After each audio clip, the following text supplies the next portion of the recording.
Dun, dun, dun. Hello, welcome back. Today we are talking about the movie Heat, starring Robert De Niro, Al Pacino, and Val Kilmer. Kind of, not really. He's in it a little bit.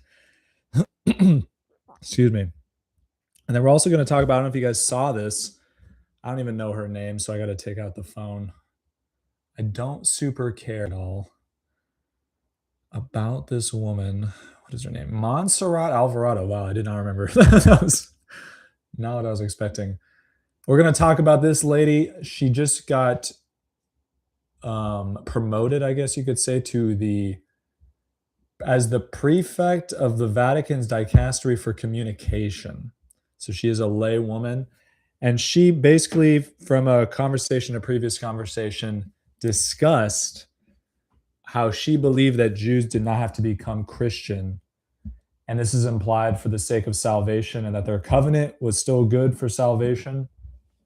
So we'll talk about that as well. Great topic to get into. It's kind of relatable to today in the modern time a little bit, and it gets into the craziness around Vatican II and kind of those 60s, 70s, 80s, and up to now time period. So a lot of good stuff. We're going to start with the Heat, though. I think it's just called Heat. I've been wanting to watch this movie for a long time. I don't watch many movies. I have to say that because I always tell people not to watch movies. But I don't watch a lot of movies. But this is one I like Val Kilmer, especially in his role in Tombstone. I just think he played Doc Holliday, and it's really delightful. So I've tried to watch his movies. He's always good, and he's in this movie, and people said that he did a great job in this one too. So I watched it. I thought he did a great job, but he's really not the main part of this movie. The mains are going to be Robert De Niro and Al Pacino and their female co-leads, I guess you could say. And I'll just say off the top, I want to talk about some of the things in this movie that I thought were just really cool. I thought it was a great movie. 1995, my birth year, just an awesome, fantastic movie. They don't make them. They don't make them like this anymore. Just great plot, good suspense scenes, a lot of different motifs going on throughout. So we're gonna get into that. But Al Pacino did an incredible job. I think he really stole the show, and everyone knows he's a good actor, so it's not surprising. But a couple things, and spoiler alert for anyone, I put it in the title, but spoiler alert. So if you haven't seen it and you want to see it, stop this right now and then wait until you watch it. But if you don't care, so there's a couple of little things going on in this movie. One I want to talk about is the brotherhood aspect. This is something I get in arguments a lot with people, and it has to do with modern masculinity, I guess, and has to do a lot with gangs, I guess, um, and just how men are supposed to band together, in my opinion. And so my thoughts on that are, because I'm not a really big fan of people or like men's groups doing like, and I'm not saying these are bad things, but like a lot of times people are like, oh, we need a men's group. We need to like sit in a circle and like talk about our feelings and stuff. Or like we'll have a Bible study, but it's really framed as like, let me talk about all my problems, which I'm not saying guys shouldn't talk about their problems. I'm sure that has to come out every once in a while. I do think it's a little weird to always be talking about your problems as a guy, maybe even as a girl, but I'm not sure. I'm a guy, so I'll speak on that. Not that I couldn't speak on the women thing. Anyway, um, yeah. So the usually it's like the men's group is just like people, guys getting around and talking about their feelings, and sometimes it's related to a book or to the Bible or to something else. And my opinion on that is, I don't really think that's men are what is ideal for men. And I think men should get together to do like incredible, awesome things. And a good example is the military. I think that kind of bond of brotherhood is incredibly valuable for men. You are fighting together, you are training together. Other things are like different projects or businesses, stuff like that, stuff that really helps the community, really does something powerful, moving, creative, things like that. I think those are the real things that men should get involved in. And so the idea of gangs usually comes up because I'm always arguing, I don't want people to be in gangs. I think gangs do a lot of evil stuff. But the the idea or the concept of the gang is kind of tangential to what I'm talking about here. It's like, why do men always end up in these gangs? It's like, it's because the gang gives them a higher value to shoot for together with a brotherhood.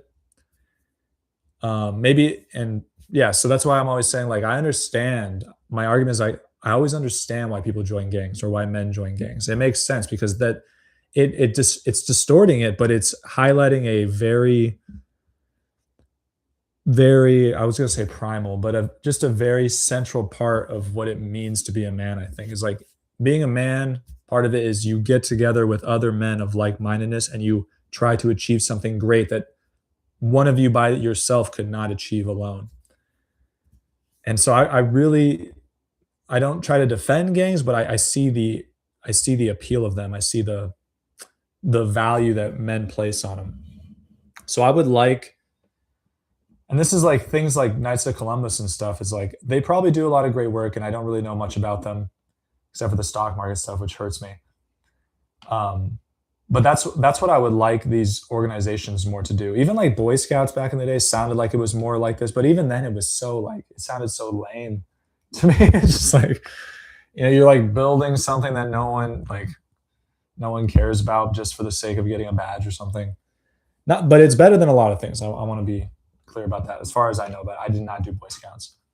Even sports, I can kind of see, but sports are kind of gay. But I mean, organized sports and the fact that people take them so seriously. But organized sports can kind of build that brotherhood. But you're like kind of just throwing a ball around. is, is usually what you're doing in that, or kicking now, like because soccer's getting bigger. I can't stand soccer, but and you're kicking a ball around. But even that is like appealing to that thing in men that wants to band together with other men to do something great together, to point to something higher. So I think this movie has this vibe down. You have Robert De Niro like heading this gang or this group of guys that basically steals stuff. But usually in like a heist kind of movie, it's like very silly and not serious. But in this one, it's like serious and like the guys like they got each other's backs and there's honor among thieves, right? Still, it's not good to steal and stuff. I understand that, but like you see that, and there's a couple of scenes that really highlight this. One is Robert De Niro's character as the leader. He like goes out of his way, and in one specific situation, he goes out of his way to like help out his his brotherhood. And one of the characters is getting cheated on by his wife, and Robert De Niro goes to the wife and like is gets aggressive with her and is like, he's like, you're gonna cut this out. You're gonna give your marriage one more chance. And then if it doesn't work out legit, like you're getting out of here. Like I'm not gonna let you do this to my boy, basically.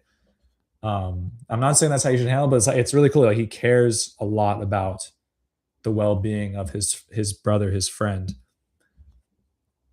Um, yeah, and then people are gonna say like, oh, like you should have done this, that, and the other thing. I understand that, but it's just a really cool way that he shows that he cares. I would argue.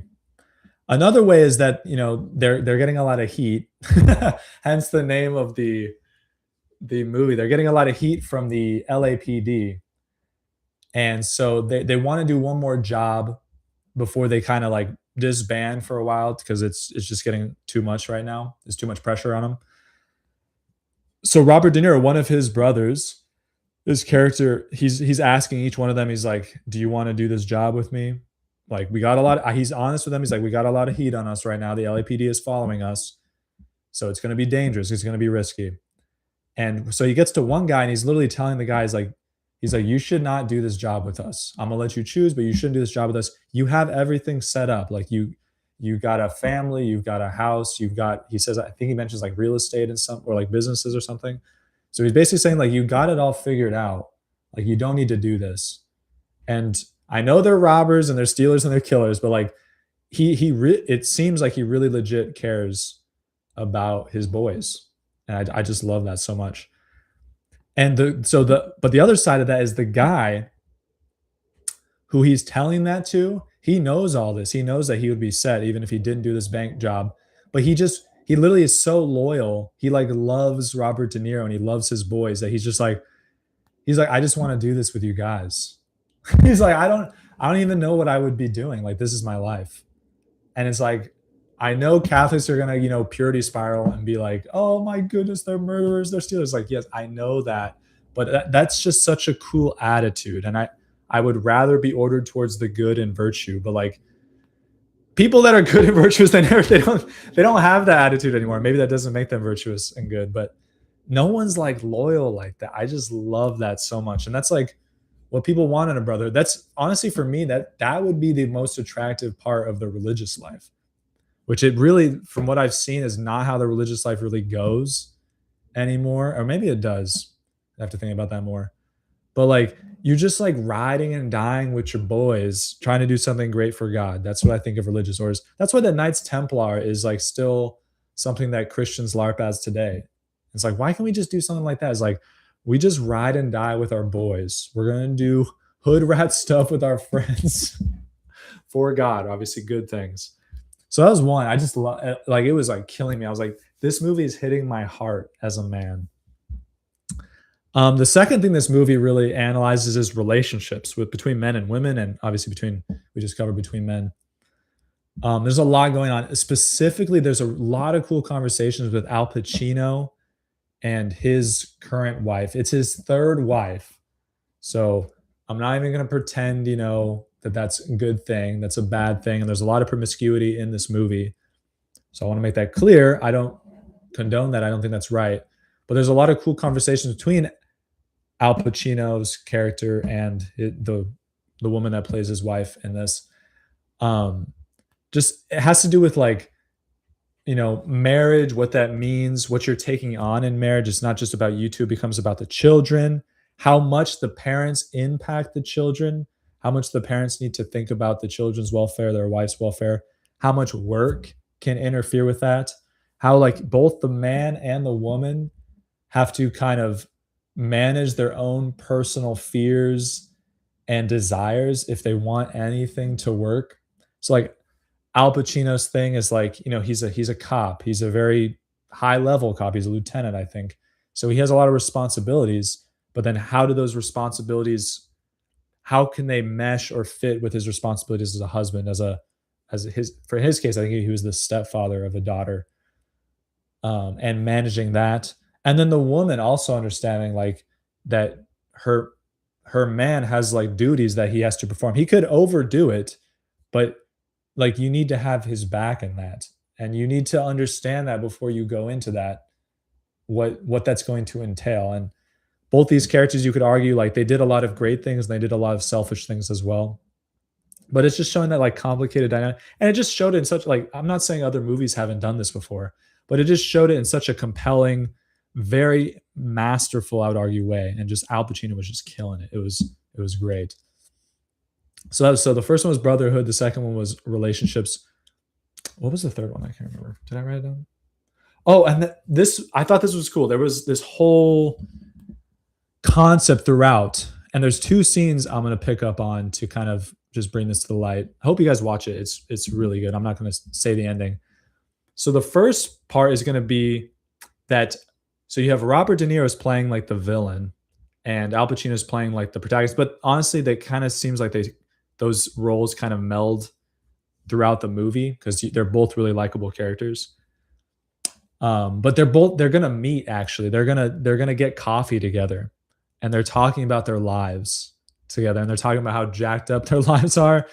Talking about like my job is to chase you. Like if you do anything against the law, like I have to put you down. I have to put you in jail. And the guy's saying like, I understand that's what you have to do. And like my life is about like, I get the thing that I want to get. I'm part of this gang. I'm part of this group. I do jobs. That's what I do. And they talk about this concept of like, this is the only thing I know how to do. And even if I could get out of it, would I even stop doing it? And they both seem to say like, no, this is what we do. And on a lot of levels, it's kind of cool because it's like, what is there in this life? There's really people, And G.K. Chesterton talks about this. Like people focus so much on like what he calls the spice of life instead of the actual meat of life, like what life is.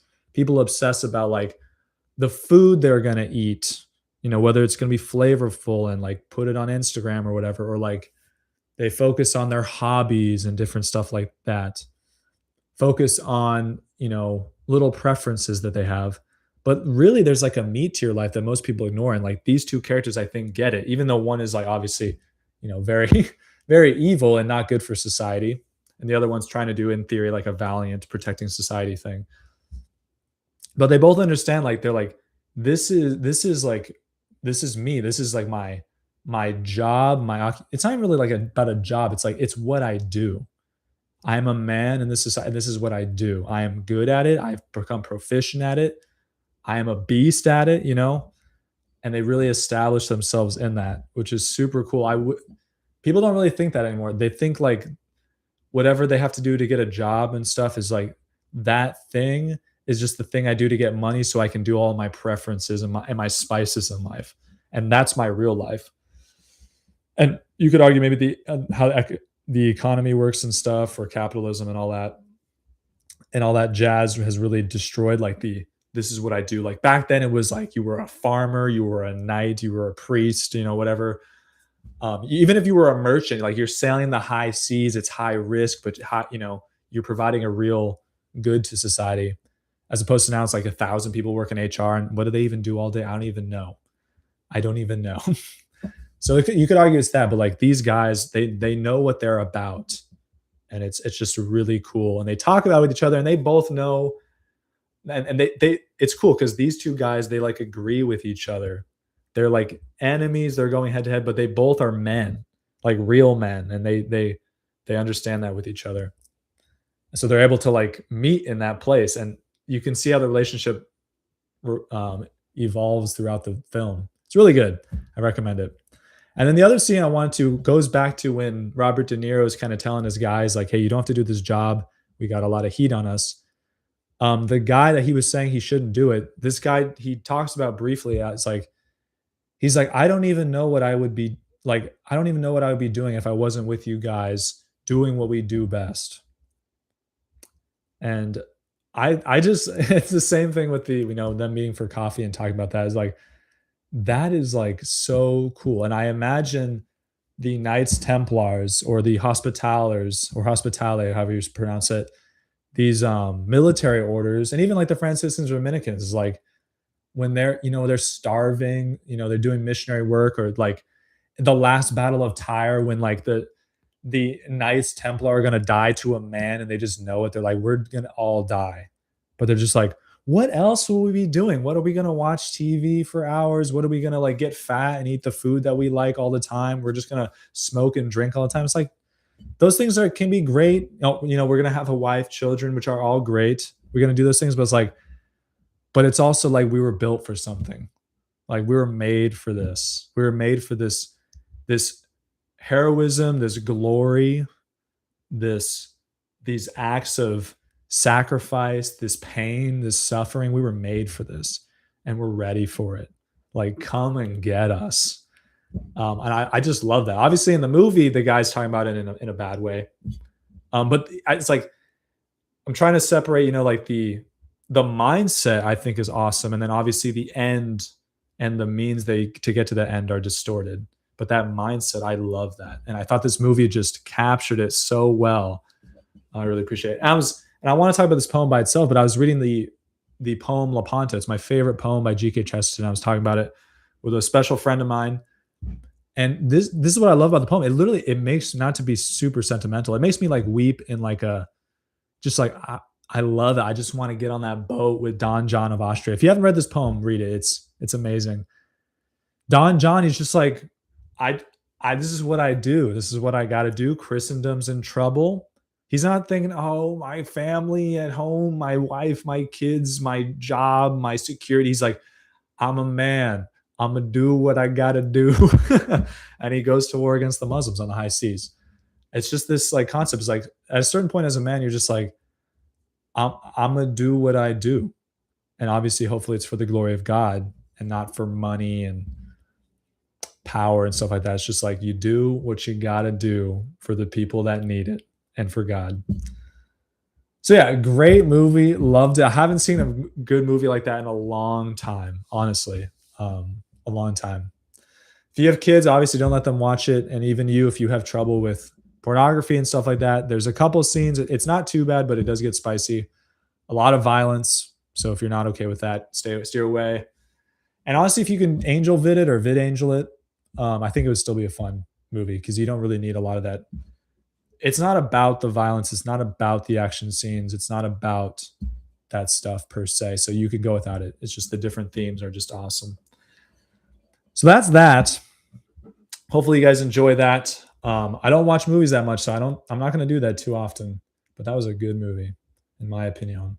But we're going to move into this lady, into what I was talking about with this lady. I forgot her name already. It's a complicated name. Let's get into it though. Her name is Montserrat Alvarado. So again, I'll say she was appointed the prefect of the Vatican's dicastery for communication. And people are having conversations about that. I'd rather not have women in leadership positions, but like the Pope does what the Pope wants. The Pope does what the Pope wants. So there's literally nothing I can do about it. So I'm not going to worry about it. And there are some based women out there. I don't think she's one, but people were saying, oh, she worked for EWTN or something. She might be based. Is EWTN based now? I don't even know. I don't even watch them. I only watch old Mother Angelica videos. But anyway, what I want to get into is people have found this video. I don't know how old it is, but people have found this video of her saying, and I'll quote. She says in this video, quote, "The idea that all Jews should become Christian is obviously wrong. Obviously is wrong," end quote. And this is something that has been going. It's not like a new thing. And maybe if you know about the current thing with the Protestants, specifically the evangelicals in the southern part of the U.S., what's going on is like these Christians basically like worship the Jews and worship the state of Israel kind of in a way. If you know what's going on with that, this might not surprise you. And then also with Vatican II, Vatican II was a very like public council. It was, it was televised and all this stuff. So you had a lot of people trying to influence it to their different desires. And there were a lot of Jewish people trying to influence it. There were a lot of people, a lot of Catholic priests or Catholic theologians that were very indoctrinated, whether you want to say by Protestants or Jews or by just people that want to water down the Catholic faith for XYZ reason. There's a bunch of reasons for that. One of them you can look into is Gregory Baum, B-A-U-M, I believe. Catholic priest, but you could argue he's definitely trying to undermine the church's teaching on other religions and the church's teaching on sexual morality, especially homosexuality. These things are usually tied together, which is so interesting. That's one guy you can start looking into. But I would argue this is an error. This is just crazy. I'm not going to go into it super much today. It is a big subject, but I don't want to do a whole thing if no one cares about it. But to start off with, I think it's important to notice when people say this stuff, they say like, oh, the Jews don't need to be Christian. The Jews are safe through their own covenant, et cetera, et cetera, et cetera. It's like they obviously have not read the New Testament. They are not proficient in the New Testament. And if you're not proficient in the New Testament, it's really not going to matter what I say about what John Paul II said or what Vatican II said. If you can't even read the New Testament well, I don't think you should be speaking on whether the Jews need to be Christian or not. And obviously this lady, I don't think she knows the New Testament well. She doesn't cite anything in this clip. And maybe there was more to it. I don't really want to look into it unless it becomes an issue. But I do think there's an issue here. And usually this argument is framed as called dispensationalism and supersessionism. Supersessionism being everyone needs to become Catholic. All salvation is through Christ. And dispensationalism is like there's different covenants that all or both, depending on how many you consider, offer salvation. So the first clue I would offer to people in terms of the New Testament, you got to read the New Testament if you want to get into this subject. But as a Christian reading the New Testament is, if Jews don't have to become Christian, specifically Catholic, what the heck is St. Paul doing in like all the Acts of the Apostles and also in his letters? Because St. Paul goes through a lot of effort to preach to the Jews Christ. Why would he feel the need to do that if they were already solid being Jewish? That makes zero sense. And then if you agree with that, because some people read the New Testament, they're like, "Oh, I don't think St. Paul's trying to do that. I think that's crazy." Then I really don't think there's anything I can say to you. But then some people might argue it's like St. Paul was mistaken and he shouldn't have been preaching to the Jews. I'm like, okay, that's also insane. And I really don't know what to say to you. So first you gotta, I don't think you need to go farther than the New Testament. But you can go farther. John Paul II talks about this. Or Cardinal Ratzinger talks about this. So that recent times, and then people try to use Nostra Aetate. I don't think there's anything in Nostra Aetate that suggests that the Jewish people have salvation through their own covenant. I think it does suggest, and maybe I should have had it out, that their covenant is still valid. It might have said that. I should have looked that up. Maybe I'll mention that next week. But it doesn't even like I don't remember anywhere where their covenant involves salvation of their immortal souls. There were covenants with the Jews and there were other covenants for sure, but I don't remember any of them being like the same as the salvation in Christ in the new and everlasting covenant. But I'll look into it. Maybe I will. If people have questions, I'll look into it, but really I think you just got to read the New Testament. So yeah, I wanted to mention that. Not a good sign from this lady from Montserrat. That's an interesting name. Not a good start for her. We'll see how it goes. I know the church, like the church is always solid, but there's a lot of people, the leaders and stuff that, and I try to be sympathetic, but like there was a bunch of psyoping going on in the 20th, 19th centuries. And I think some people may have just been caught in them. Maybe I'm caught in one. So if you disagree, let me know. But yeah, so just a lot of strange stuff coming out of there. And there's been heresies and stuff throughout all of church history. And we just got to fight the ones that are here with us today. But a little frustrating, that lady. Hopefully, maybe she's repented of that, converted from that. We'll see. But I just wanted to mention it. Maybe that's a subject we'll get into because I've met not a small number of Catholics that have very erroneous views of how salvation works for people outside of the church, the Jewish people, Islam, etc. Those are the two big ones. Usually it's talking about, or the three big ones is Protestants, Jews, and Muslims. Most people don't seem to care about the Mormons, what do you call them, Jehovah's Witnesses and Hindus and stuff. But hopefully, obviously, you all know that they need to become Catholic. There's no salvation outside the church. There is the potential for what usually people call invincible ignorance. That's not what the documents use, but people who had no ability to know about Christ, if they're people of goodwill, they could be saved. And there's also, yeah, I'll leave it at that, but we can get into more specifics if people have questions. But yeah, that's what I want to talk about today. Great movie, Heat, and then the lady, Montserrat, not a great start, but we'll see how she does. I'm not going to monitor her, but if she says something crazy, I'll be back on it for sure. So that's all I got today. That's it for the week. I will see you guys next week. It's been a good week. Been a great week.